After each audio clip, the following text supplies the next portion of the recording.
지금 전 세계 초강대국들 사이에서 난리가 났습니다. 아시아에 있는 바다 한가운데에 있는 작은 섬 하나의 가치가 최근에 재평가되고 있기 때문인데요. 비록 작은 섬이지만 섬을 차지한다면 태평양의 질서가 완전히 뒤바뀔 수 있다는 사실을 알게 된 세계 초강대국들은 서로 차지하기 위해서 날이 갈수록 경쟁이 치열해지고 있다고 합니다. 여기서 놀라운 사실은 이 섬이 사실 이미 600년 넘게 한국이 관리해 온 역사적인 영토였다는 사실인데요. 도대체 작은 섬의 정체가 뭔지, 그리고 이 섬이 무슨 가치가 있길래 전 세계가 서로 차지하려고 하는지 상상 그 이상 쌍쌍이와 알아볼게요. 저는 폭우 소리에 잠에서 깼어요. 새벽 전부터 하늘이 어두웠고 첫 빗방울이 작은 북소리처럼 창문을 톡톡 두드렸어요. 저는 침대에 앉아 심장이 이미 두근거리고 있었어요. 오늘이 바로 국회 외교국방위원회 앞에 서는 날이었어요. 몇 주 동안 준비했지만 그 순간에는 너무 작고 긴장됐어요. 시계를 보니 오전 5시 45분이었어요. 저는 다리를 침대 밖으로 내리고 슬리퍼를 신었어요. 방 안 공기는 종이와 커피 냄새가 은은하게 섞여 있었어요. 저는 양치질을 하고 찬물로 얼굴을 씻었어요. 그리고 어두운 정장을 입었어요. 안녕하세요. 저는 츠카하라 노부요시라고 해요. 하버드에서 국제법을 가르치고 있어요. 그런데 오늘 아침만큼은 교수님이라기보다 큰 시험 앞에 선 학생처럼 느껴졌어요. 6시가 되자 저는 밖에 나와 있었어요. 비는 폭우로 변해 있었어요. 차들이 지나갈 때마다 타이어가 보도를 향해 물을 튀겼어요. 저는 검은 우산을 꽉 잡았지만 돌풍이 불 때마다 우산이 뒤집혔어요. 심장이 마치 온몸을 흔드는 것처럼 뛰어본 적 있나요? 바로 그게 저였어요. 저는 깊게 숨을 들이마셨어요. 공기에는 젖은 아스팔트와 근처 공원의 소나무 냄새가 섞여 있었어요. 가로등이 안개를 뚫고 빛났고 무릉덩이는 주황빛을 반사했어요. 누가 보면 제가 차분해 보일까 싶었어요. 전혀 차분하지 않았는데도요. 그럼에도 저는 우산과 서류가 든 서류 가방을 꽉 쥔 채 국회의사당을 향해 걸었어요. 국회의사당 건물이 제 앞에 우뚝 서 있었어요. 회색빛 돌벽은 담쟁이 덩굴로 덮여 있었고 빗물에 반들반들했어요. 넓은 계단을 따라 가느다란 물줄기가 흘러내리고 있었어요. 저는 구두 바닥에서 울리는 발걸음 소리를 들으며 천천히 계단을 올랐어요. 안으로 들어가니 형광등이 윙윙거리며 켜진 조용한 복도가 있었어요. 벽에는 역대 지도자들의 초상화가 걸려 있었는데 마치 제가 걸어갈 때마다 눈이 따라오는 것 같았어요. 바닥에서는 왁스 광택 냄새가 은은하게 났어요. 저는 창가에 서서 우박이 유리창에 튕기는 모습을 지켜봤어요. 번개가 번쩍이며 잠깐 동안 복도가 환해졌어요. 정장을 입고 있었지만 몸이 떨렸어요. 시계를 보니 오전 7시 15분이었어요. 노트를 다시 볼 시간이 충분했지만 가슴속 긴장이 점점 쌓이고 있었어요. 8시 정각에 저는 위원회 회의실 문 앞에 도착했어요. 검은 제복을 입은 경호원 두 분이 저를 보며 고개를 끄덕였어요. 안으로 들어가니 긴 테이블이 방 한쪽 끝에서 다른 쪽 끝까지 반들반들하게 놓여 있었어요. 양쪽으로 의자가 줄지어 있었는데 각 의자 앞에는 작은 마이크와 명패가 있었어요. 뒷벽 근처에는 카메라와 조명이 대기 중이었어요. 기자들은 렌즈 뒤에서 속삭이듯 대화를 나누고 있었어요. 공기는 무겁고 전기가 흐르는 듯한 느낌이었어요. 한쪽에는 후지와라 에미코 외무장관이 차분한 얼굴로 보좌진과 조용히 대화하고 있었어요. 그녀 옆에는 태블릿을 들여다보는 국회의원 야마모토 하루키가 있었어요. 방 가장 끝에는 한국 손님 두 분이 앉아 있었어요. 박민수 교수님과 기자 이수진 씨였어요. 두 분은 정중하지만 호기심 어린 시선으로 저를 잠깐 바라봤어요. 저는 서류 가방을 들고 중앙 근처 빈자리에 앉았어요. 손이 떨리며 가방을 내려놓고 열었어요. 안에는 오래된 지도, 공식 증명, 깔끔하게 정리된 통계 자료가 들어 있었어요. 저는 종이를 차례대로 정리하며 작은 구김을 펴줬어요. 물을 한 컵 따라 한 모금 마셨는데 시원한 물이 목을 부드럽게 해줬어요. 펜을 노트 위에 올려놓고 잠시 멈췄어요. 목소리가 떨리면 어쩌지 하는 걱정이 들었어요. 저는 눈을 감고 관자놀이에 손끝을 댔어요. 하버드 강의실을 떠올렸어요. 학생들이 열심히 경청하던 모습이 보였어요. 그곳에서 자신 있게 강의하던 제 모습을 떠올리니 저절로 미소가 지어졌어요. 눈을 뜨자 조금은 마음이 가라앉았어요. 벽에 걸린 시계가 십시를 향해 똑딱거리고 있었어요. 빨간 숫자판에는 9시 50분이 표시돼 있었어요. 5분 남았어요. 저는 앞에 있는 마이크를 두드려 봤어요. 딸깍. 그리고 정적이 흘렀어요. 좋아요. 갑작스런 소음 걱정은 없었어요. 넥타이는 가지런히 정돈돼 있었고 재킷도 매끈했어요. 저는 천장을 올려다봤어요. 오래됐지만 하얗게 칠해진 화려한 몰딩이 눈에 들어왔어요. 방이 너무 조용해져서 제 숨소리까지 들릴 지경이었어요. 그때 멀리 문이 삐걱 소리를 내며 열렸어요. 위원회 의장이 들어와서 테이블 맨 앞에 자리를 잡았어요. 그는 둘러보더니 의사봉을 들어 올렸어요. 심장이 터질 것처럼 뛰었어요. 저는 허리를 꼿꼿이 세우고 테이블 위에 손을 얹었어요. 준비됐어요. 진실의 순간이 바로 눈앞이었어요. 정각십시위원회 의장이 의사봉을 한번 쾅 하고 내리쳤어요. 이 외교국방위원회 회의를 개의합니다. 그의 깊은 망치 소리가 나무 패널벽에 울려 퍼졌어요. 제 심장은 튀어나올 듯 뛰었고 가슴이 뜨거워졌어요. 저는 재킷을 바로잡고 테이블 가장자리를 꽉 잡은 채 순간에 집중했어요. 제 맞은편에서는 후지와라 에미코 외무장관이 일어서서 발언했어요. 그녀는 날카로운 회색 정장을 입고 머리를 깔끔하게 묶었어요.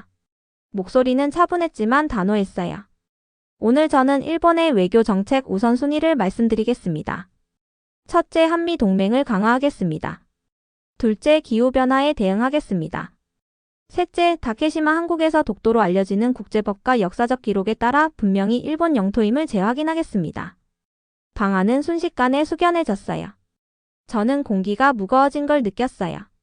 마이크가 삑삑거리며 잡음을 냈어요. 저는 에미코 장관의 입술 움직임만 바라봤지만 머릿속에는 오직 서류 가방 속 문서들만 떠올랐어요.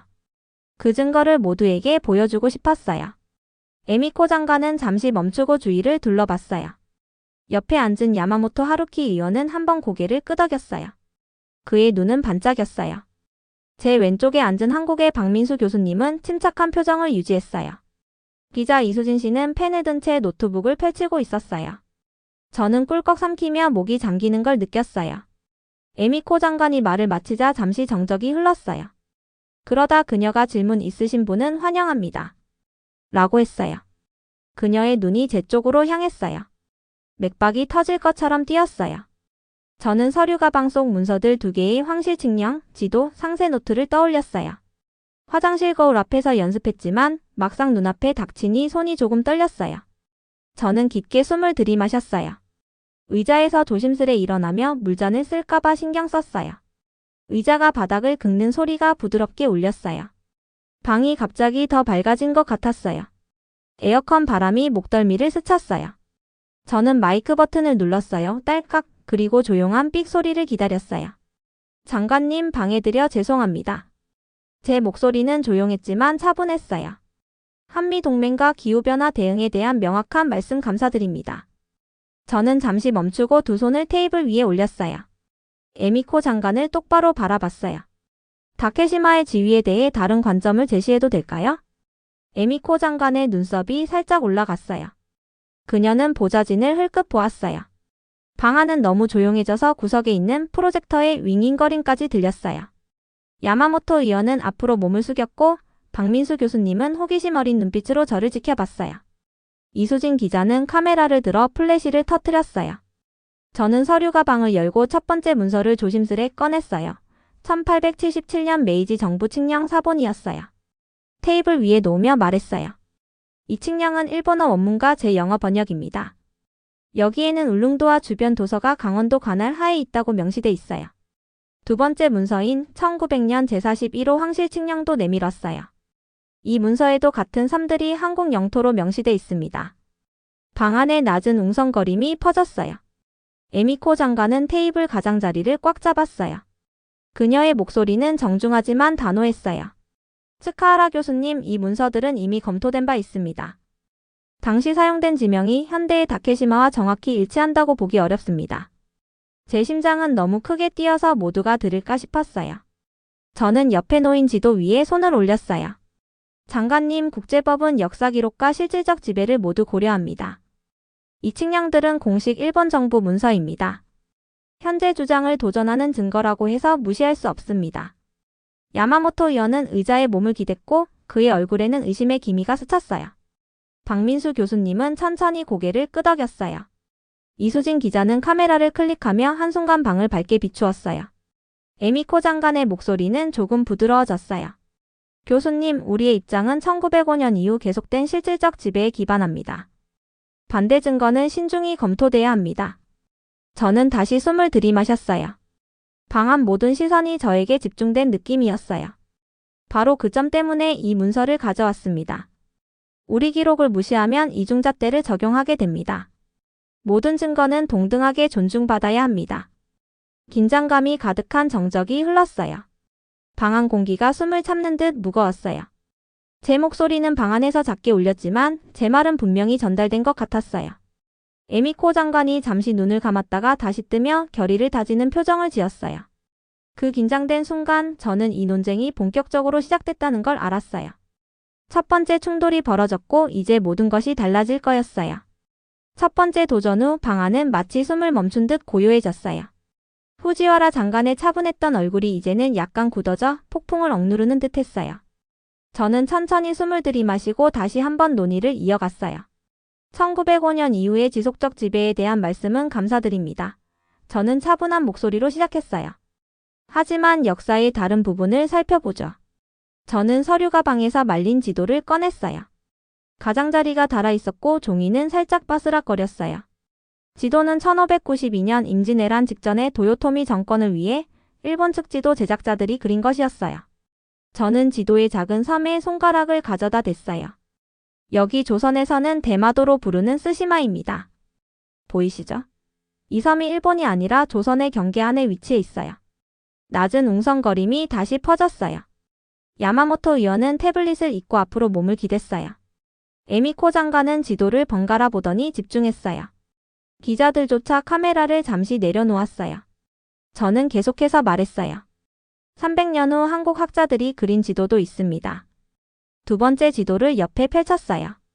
이 지도에서도 대마도는 여전히 한국 영토로 그려져 있어요. 수세기 동안 양국이 동의했던 사실입니다. 그런데 다케시마만큼은 같은 논리를 적용하지 않습니다. 저는 에미코 장관을 바라봤어요. 왜 한 경우에는 역사를 인정하고 다른 경우에는 인정하지 않습니까? 대마도가 증거라면 독도도 마찬가지로 증거가 돼야 합니다. 그녀의 입술이 얇게 다물어졌어요. 저는 그녀의 눈에서 계산이 돌아가는 걸 느꼈어요. 그녀는 보좌진을 흘끗 보고 다시 저를 바라봤어요. 공기는 번개가 치기 전 정전처럼 전기가 흐르는 것 같았어요. 한국의 박민수 교수님이 차분하지만 단호한 목소리로 말씀하셨어요. 지도는 그 당시 사람들이 어떻게 인식했는지 보여줍니다. 일본과 한국 지도 제작자가 대마도에 대해 동의했다면 그건 의미가 있습니다. 독도에 대해서만 이를 무시한다면 공유된 역사를 무시하는 것입니다. 저는 고개를 끄덕이며 희망이 솟는 걸 느꼈어요. 바로 그겁니다. 국제법은 일관성을 요구합니다. 사실을 골라서 적용할 수는 없습니다. 저는 또 다른 문서를 꺼냈어요. 어선 일지에 관한 보고서였어요. 여기 수백 년간 한국 어민들이 독도를 방문해 전복과 미역을 잡았다는 증거가 있습니다. 울산, 부산, 심지어 일본의 옛 한국 기록에도 남아 있습니다. 기자 이수진 씨가 손을 들었어요. 츠카하라 교수님, 그 어선 일지에는 일본 어선도 독도를 방문했다는 기록이 있습니다. 양국 어민이 모두 섬을 알고 있었다는 뜻인가요? 저는 그녀의 질문에 미소 지으며 대답했어요. 좋은 지적입니다. 공동 이용이 소유권을 결정하지는 않습니다. 다만 독도가 일본에 알려졌다는 사실은 분명합니다. 1900년에 일본 정부가 행동했다면 할 수 있었겠지요. 하지만 앞서 본 칙령은 해당 도서들을 한국 관할로 지정했습니다. 심장이 다시 빠르게 뛰기 시작했어요. 위원들은 앞으로 몸을 기울였어요. 의장님조차 멀찍이 서 지켜보셨습니다. 에미코 장관이 다시 말했어요. 목소리는 한층 부드러워졌어요. 교수님, 기하의 증거는 강력합니다. 그러나 우리의 입장은 역사뿐 아니라 실질적 지배에 기반합니다. 일본은 등대를 세우고 순찰을 유지해 왔습니다. 그 점도 국제법에서 중요합니다. 저는 그녀의 말을 인정하며 고개를 끄덕였어요. 실질적 지배도 중요합니다. 하지만 역사와 공정성도 중요합니다. 기록을 무시한다면 신뢰를 잃게 됩니다. 일본의 입장을 세계에 신뢰받게 하려면 우리 기록을 존중해야 합니다. 야마모토 의원은 눈살을 찌푸리며 태블릿을 두드렸어요. 현 주장을 방어하기가 어려워지네요. 그는 낮은 목소리로 인정했어요. 저는 안도와 두려움을 동시에 느꼈어요. 안도는 제 주장이 먹혀들었기 때문이고 두려움은 다음 말이 모든 것을 결정할 것 같아서였어요. 에미코 장관이 저를 바라봤어요. 아마도 그녀가 천천히 말했어요. 우리는 이 사안을 더 깊이 연구해야 할 것 같습니다. 그녀는 메모를 살펴보다가 저를 다시 보며 제안했어요. 양국 역사학자와 법률 전문가로 구성된 공동위원회를 구성합시다. 모든 증거를 검토하도록 합시다. 방 안에 조용한 흥분이 퍼졌어요. 박민수 교수님과 이수진 기자는 서로 미소를 주고받았어요. 야마모토 의원도 고개를 끄덕였어요. 의장님은 가볍게 의사봉을 두드리며 동의의 뜻을 보였어요. 가슴이 뭉클해졌어요. 논쟁은 절정에 달했지만 동시에 문이 열렸다는 걸 느꼈어요. 어려운 길이 남았지만 그 순간만큼은 우리가 공정과 이해를 향한 중요한 첫걸음을 내디뎠다고 믿었어요. 회의가 다음 안건으로 넘어가자 저는 자리에 앉았어요. 손이 여전히 약간 떨렸어요. 폭풍 같은 토론을 지나 찻빛이 스며드는 틈을 찾았어요. 창밖을 보니 빗줄기가 잦아들어 조용히 내리고 있었어요. 안에서는 변화의 첫방울이 떨어지고 있었어요. 잠시 휴식이 선언되자 방 안은 조용한 대화 소리로 가득 찼어요. 저는 의자에 몸을 기댔지만 여전히 심장이 두근거렸어요. 서류는 깔끔하게 정리돼 있었지만 저는 그것들을 거의 보지 못했어요. 대신 후지와라 장관이 보좌진과 낮은 목소리로 얘기하는 모습을 지켜봤어요. 야마모토 의원은 태블릿을 두드렸고 박민수 교수님과 이수진 기자는 격려의 미소를 주고받았어요. 저는 일어나 어깨를 풀었어요. 복도로 나가자 공기가 더 시원하게 느껴졌어요. 형광등 하나가 깜빡거렸어요. 저는 벽에 기대어 노트를 검토하던 박민수 교수님을 발견했어요. 옆에는 카메라 가방을 맨 이수진 기자가 서 있었어요. 스카하라 교수님, 박민수 교수님이 따뜻하게 인사했어요. 정말 훌륭한 발표였어요. 감사합니다. 저는 피곤한 미소를 지었어요. 교수님 지도와 어선 기록 설명이 없었다면 못했을 거예요. 이수진 기자가 고개를 끄덕였어요. 역사는 종이 위의 글자가 아니라 실제 삶과 공유된 이야기라는 걸 모두에게 보여줬어요. 그 말은 폭풍 후 햇살처럼 느껴졌어요. 저는 작은 어선에서 망망대해를 항해하던 어부들, 촛불 아래 지도를 복사하던 학자들을 떠올렸어요. 그들의 노력이 오늘의 순간으로 이어진 거였어요. 회의실로 돌아가자 모두 자리에 앉았어요. 의장님이 의사봉을 가볍게 두드렸어요. 다음 안건은 다케시마 독도 문제 해결을 위한 실질적 조치 논의입니다. 그가 후지와라 장관을 바라보며 제안 부탁드립니다. 라고 했어요. 에미코 장관은 일어나 분명하게 말했어요. 한일 역사법률 공동위원회를 구성합시다. 양국 전문가가 모든 문서, 지도, 기록을 검토합니다. 6개월 내에 보고서를 제출받기로 합시다. 찬성의 웅성거림이 퍼졌어요. 야마모토 의원이 손을 들었어요. 학생 교류 프로그램도 진행해야 합니다. 일본과 한국 학생들이 서로의 학교를 방문해 역사와 문화를 배우도록 합시다. 저는 고개를 크게 끄덕였어요. 정말 좋은 생각이에요. 양국에서 미술 전시도 열면 어떨까요? 바다와 섬, 우리의 공유된 기억을 주제로 한 그림, 사진, 시를 전시합니다. 이수진 기자가 밝은 목소리로 말했어요. 음악 축제도 열면 좋겠어요. 부산과 오키나와의 민요, 전통 무용을 함께 공연합시다. 사람들이 함께 축하할 때 두려움은 사라집니다. 저는 그녀에게 미소 지었어요. 맞아요. 식사와 노래, 이야기를 나누면 서로를 친구로 보게 됩니다. 의장님이 다시 의사봉을 두드렸어요. 위원회 다리 건설, 학생 교류, 문화축제에 찬성하시는 분은 찬성이라고 말씀해 주십시오. 방 안은 찬성 외침으로 가득 찼어요. 심지어 야당 일부에서도 찬성이 흘러나왔어요. 정식 투표가 끝나자 저는 따뜻한 기쁨이 가슴을 채우는 걸 느꼈어요. 논쟁에서 행동으로, 날카로운 말에서 열린 손길로 전환된 순간이었어요. 에미코 장관이 저를 향해 공손히 고개 숙였어요. 스카하라 교수님, 귀중한 기여에 감사드립니다. 저도 허리를 숙여 답례했어요. 영광이었습니다. 이 시작이 앞으로도 계속되길 바랍니다. 우리는 일어나 회의가 산회되자 각자 서류를 챙겼어요. 저는 서류 가방을 천천히 닫으며 이 순간을 음미했어요. 방 안 긴장감은 사라지고 조심스러운 낯갈론이 자리 잡았어요. 위원회실 밖복도에 나오자 비는 그치고 햇살이 창문 사이로 스며들고 있었어요. 대리석 바닥에 맺힌 무릉덩이가 밝은 하늘을 비추고 있었어요. 저는 눈을 감고 비에 씻긴 상쾌한 공기를 들이마셨어요. 박민수 교수님이 저를 따라오며 커피 한 잔 하시겠어요? 라고 물었어요. 구내식당 방향을 가리켰어요. 좋아요, 저는 대답했어요. 그리고 교수님, 이수진 기자, 야마모토 의원과 함께 걸었어요. 잠시 우리는 고압적 논쟁 상대가 아닌 작은 휴식을 공유하는 사람들 같았어요. 구내식당에 도착해 창가에 있는 원탁에 앉았어요. 커피에서 김이 모락모락 올라왔어요. 밖에서는 해가 개인 하늘이 반짝이고 있었어요. 우리는 좋아하는 책, 가족 전통, 도쿄에서 맛있는 비빔밥집 이야기를 나눴어요. 저는 커피를 한 모금 마시며 새벽부터 이어진 긴 하루를 되돌아봤어요. 의문과 역사라는 무게를 견뎠고 이제는 낙관이 자리 잡았어요. 옆에 앉은 이들의 얼굴 1분과 한국 정부와 언론, 낯선 이와 새로운 동료 모두가 웃고 있었어요. 이들은 단지 논쟁 상대가 아니라 공유된 미래를 꿈꾸는 사람들이었어요. 공동위원회, 다음 학기 교류 학생들, 음악축제 모두가 머릿속을 스쳐갔어요. 진정한 변화는 용감한 질문 하나, 분명한 증거 하나, 그리고 귀 기울일 의지 하나로 시작된다는 걸 깨달았어요. 오늘 우리는 질문했고 들었어요. 문을 열었어요. 커피를 다 마시고 저는 다짐했어요. 앞으로도 이해를 위해 한 걸음씩 다리를 놓기 위해 계속 노력하겠다고요. 다음날 아침 커튼 사이로 새벽빛이 살금살금 스며들었어요. 저는 기지개를 켜며 어제 합의한 계획들을 떠올렸어요. 공동역사위원회, 학생교류, 문화축제. 가벼워진 마음이지만 동시에 책임감도 크게 느껴졌어요. 이런 아이디어들을 현실로 만들려면 어떻게 해야 할까요? 저는 재빨리 옷을 입고 외교부로 향했어요. 비는 그쳤고 거리는 햇살에 반짝였어요. 무릉덩이에 비친 파란 하늘과 나무 위 지저귀는 새소리가 상쾌했어요. 저는 회의자료 회의록, 연락처 목록, 위원회 초안이 든 서류 가방을 들고 걸었어요. 휴대폰에는 박민수 교수님에게서 온 메시지가 와 있었어요.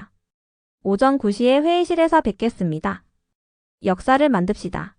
저는 미소 지으며 물론입니다. 가는 중이에요. 라고 답장했어요. 9시에 저는 밝은 회의실에 들어섰어요.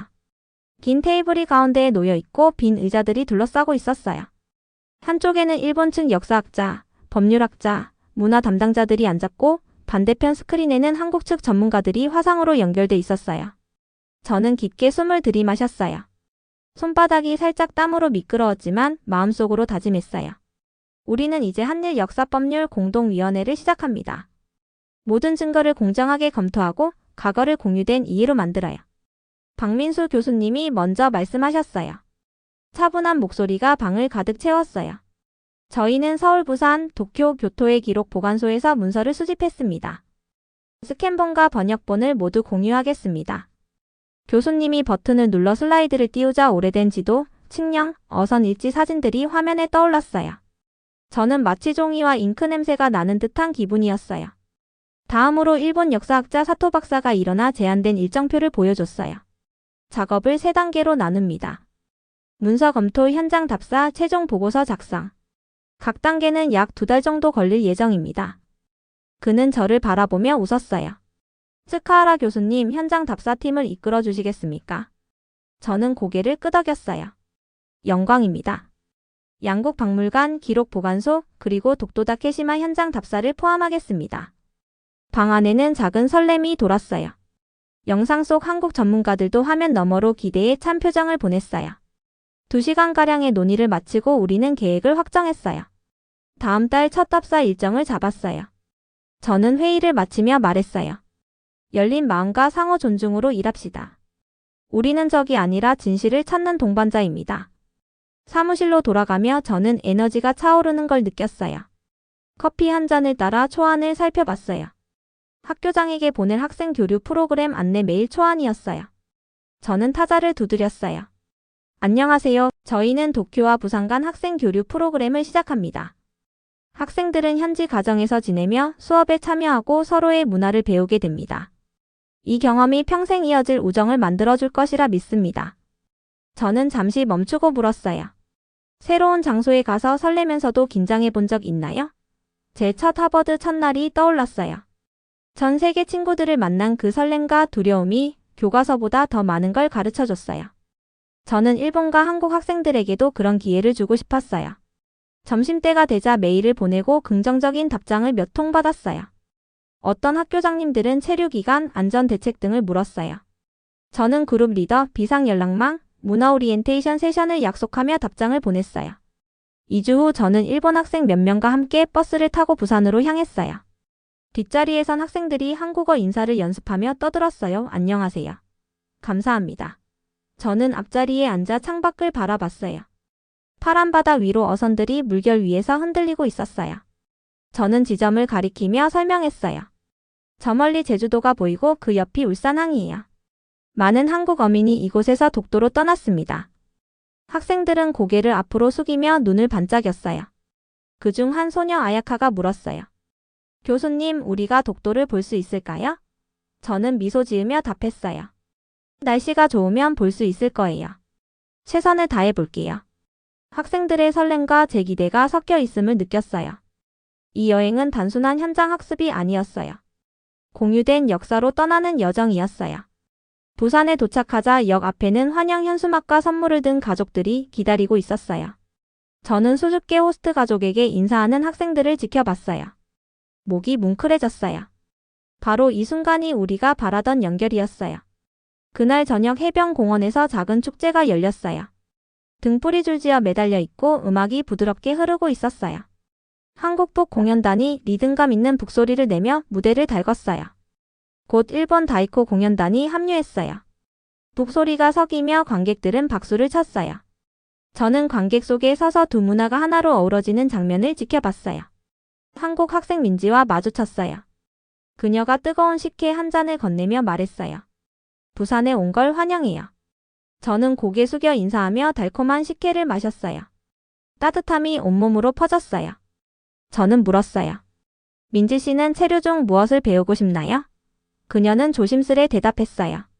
일본 학생들이 다케시마를 어떻게 생각하는지 알고 싶어요. 저는 고개를 끄덕이며 말했어요.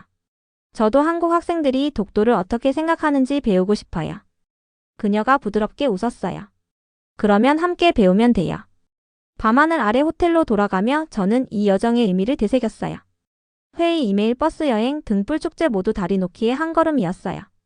이 작은 발걸음들이 공유된 이해를 향한 길을 만들었어요. 방에 도착해 창문을 열고 파도 소리를 들었어요. 저는 조용히 속삭였어요. 이건 시작일 뿐이에요.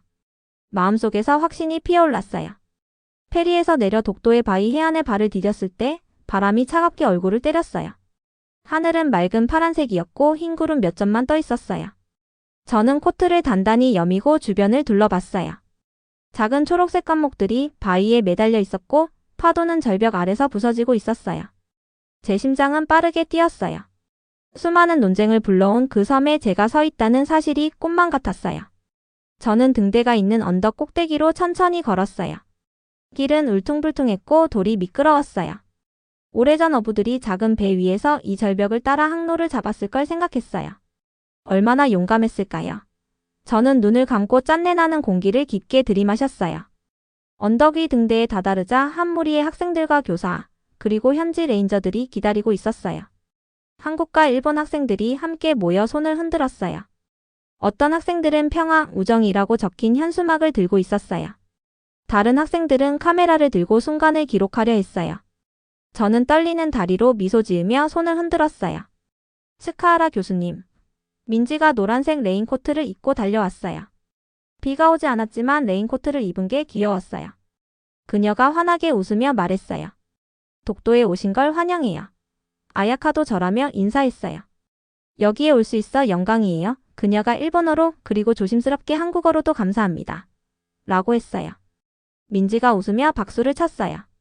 저는 무리 앞에 서서 자랑스러운 마음이 들었어요. 우리는 긴장감 가득했던 도쿄의 위원회실에서 이곳까지 왔어요. 이 젊은이들은 다리를 놓을 증거였어요. 저는 말했어요. 여러분, 오늘 우리는 역사의 현장을 함께 걷습니다. 그리고 파도를 가리키며 덧붙였어요. 이 바다는 우리를 갈라놓지 않고 이어줍니다.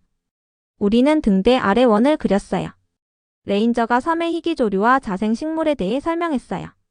저는 어부들이 이 새를 보고 항로를 찾았다는 이야기를 떠올렸어요. 그때 레인저가 등대 기단에 붙은 명판을 가리켰어요. 명판에는 독도의 한국 이름과 다케시마라는 일본 이름이 새겨져 있었어요. 저는 차가운 금속에 손가락을 대고 우리가 검토했던 칙령, 지도, 일지를 떠올렸어요.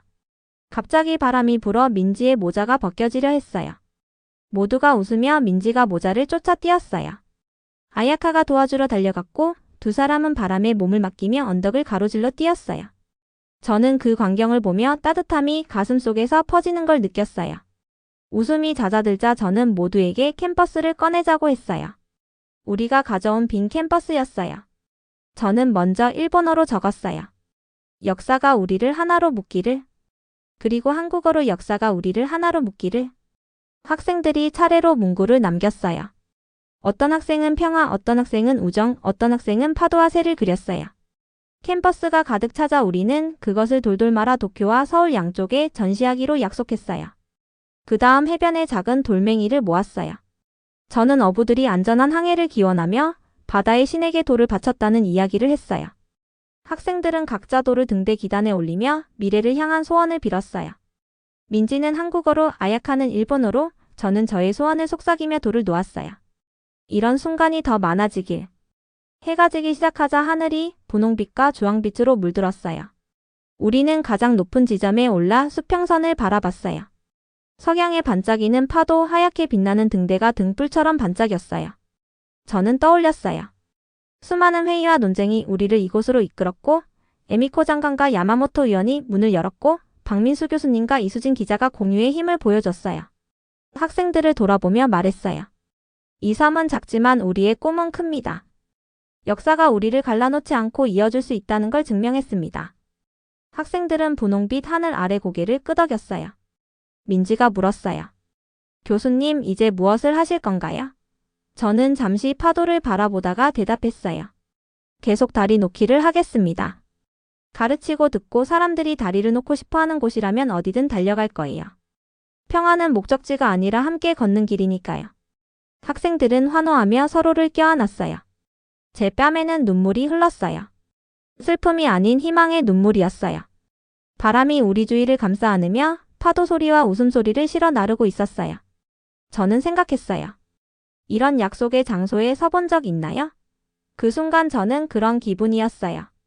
페리 경적이 울리자 우리는 짐을 챙겨 길을 내려갔어요. 저는 등대를 한 번 더 돌아보고 마음속에 새겼어요.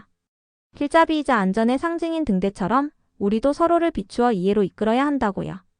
페리가 항구를 떠날 때 저는 난간에 손을 얹고 독도가 작아져가는 모습을 바라봤어요. 하지만 제 가슴속에서 독도는 점점 더 커지고 있었어요. 역사의 현장이자 희망의 상징이 된 곳이었어요. 두 나라가 처음 다리를 놓은 그 순간처럼요. 그리고 우리가 함께 걸어간다면 길은 더 밝은 내일로 이어질 거라고 믿었어요. 이상 오늘의 사연은 여기까지입니다. 오늘의 사연이 마음에 드셨다면 구독과 좋아요, 알람 설정까지 해주시면 영상 제작에 정말로 큰 도움이 됩니다. 끝까지 시청해주신 여러분들께 감사의 인사를 올리며 이상 상상 그 이상 쌍쌍이었습니다. 감사합니다.